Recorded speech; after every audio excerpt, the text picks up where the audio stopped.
If you have ever explored the lands between, there's a good chance you have met a giant talking jar stuck in the ground. It's such a bizarre sight that most players laugh the first time they see it. After all, it's a living pot asking for help because it can't pull itself free. The jar is Iron Fist Alexander. At first, he seems like nothing more than comic relief. He's cheerful, polite, and surprisingly optimistic for someone who's literally buried up to his neck in the dirt. But the longer you travel with Alexander, the more you realize that beneath his friendly personality is one of the Elden Ring's most inspiring stories. Alexander is one of the living jars, strange beings whose bodies are massive clay pots. Unlike ordinary pots, living jars are alive, capable of thinking, speaking, and even dreaming. Their strength comes from the remains of the fallen warriors placed inside them. By carrying the bodies of great fighters, they inherit their courage, their strength, and in a way, their spirit. Alexander dreams of becoming the greatest warrior among his kind, not because he wants fame, not because he wants power, but because he genuinely admires brave warriors and wants to stand beside them. When we first meet him in Limgrave, he is on his way to the Radahn Festival.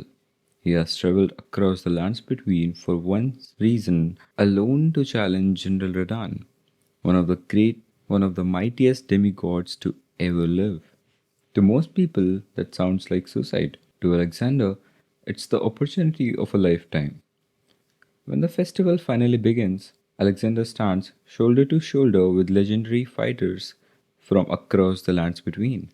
Even though he is surrounded by warriors far stronger than himself, he never backs down. Together with the Tarnished, he helps bring an end to Starscour Radahn's long and tragic suffering. But what Alexander does after the battle tells us everything about his character. He begins collecting the remains of the fallen warriors scattered across the battlefield. At first, this might seem disturbing, but for living jars, it's a sacred tradition. By placing the bodies of great heroes inside himself, Alexander believes he'll carry on their strength and honor. In his eyes, those warriors aren't being forgotten, they are continuing the fight through him. As our journey continues, we meet Alexander several more times. Every encounter shows the same determination. He never talks about giving up, he never complains about failure. Even when he is defeated or embarrassed, he simply picks himself up and continues training. Eventually, Alexander travels to Crumbling Farum Azula, one of the most dangerous places in the entire game. By this point, he has finally achieved what he always wanted. He has become a true warrior. And that's when he asks something unexpected. He challenges the Tarnish to a duel, not out of anger, not because he has become our enemy, but because this is how he wants his story to end. Alexander believes that a warrior's life should conclude in glorious battle, and if he must fall, he wants to fall against someone he truly respects. It's one of the most emotional moments in Elden Ring. After defeating him, Alexander doesn't curse us. He doesn't regret his decision. Instead, he thanks us. He says his heart is full and asks us to carry on his journey. His final wish isn't for revenge or recognition, it's simply that his strength and spirit continues living on. When we receive Alexander's innards, we learn that even in death, he hopes another living jar can inherit what he has become. It's a fitting ending.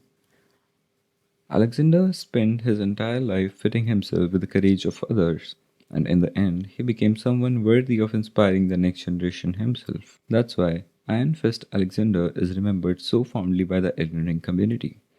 He wasn't a demigod, he wasn't a king, he wasn't chosen by destiny.